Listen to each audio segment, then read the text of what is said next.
Si vous avez une connexion internet qui est lente, que vous utilisez Logic Pro 10 et qu'il vous faut télécharger toutes les banques de sons, si vous n'avez pas la fibre optique, eh bien il y a une petite astuce qui est très pratique. Je rappelle que pour aller dans la bibliothèque de son, vous allez dans Logic Pro 10, bibliothèque de son, vous ouvrez le gestionnaire.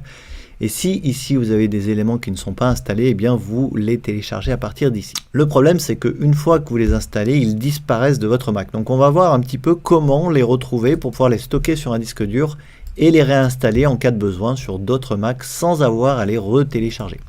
Alors tout d'abord, vous lancez le terminal et vous allez afficher les fichiers cachés. Donc pour ça, vous tapez cette fonction, j'appuie sur Entrée, ça va avoir pour effet d'afficher les fichiers cachés. Vous relancez votre Finder, vous pouvez forcer à quitter le Finder, vous le relancez, voilà. Et vous voyez que dans Macintosh HD maintenant, j'ai les fichiers cachés qui s'affichent. Vous allez aller ensuite dans le dossier Private, var, Folders. Alors, il faut aller un petit peu chercher dans ces fichiers-là.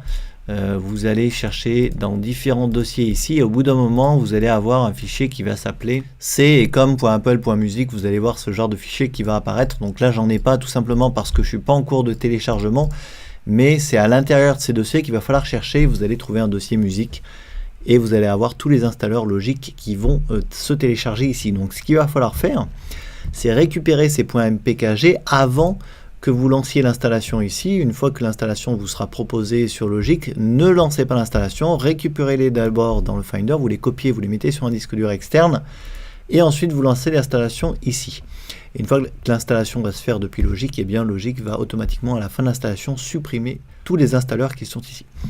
Donc voilà pour la petite astuce, je vous inciterai vraiment à chercher, c'est vraiment dans ces dossiers-là que vous allez pouvoir trouver les installeurs des banques de sons de Logic. Je vous mettrai un petit peu plus de détails en dessous de la vidéo. Voilà pour la petite astuce du jour, merci de l'avoir suivi. Comme d'habitude, si vous avez des questions, n'hésitez pas. Quant à moi, je vous dis à demain pour la prochaine.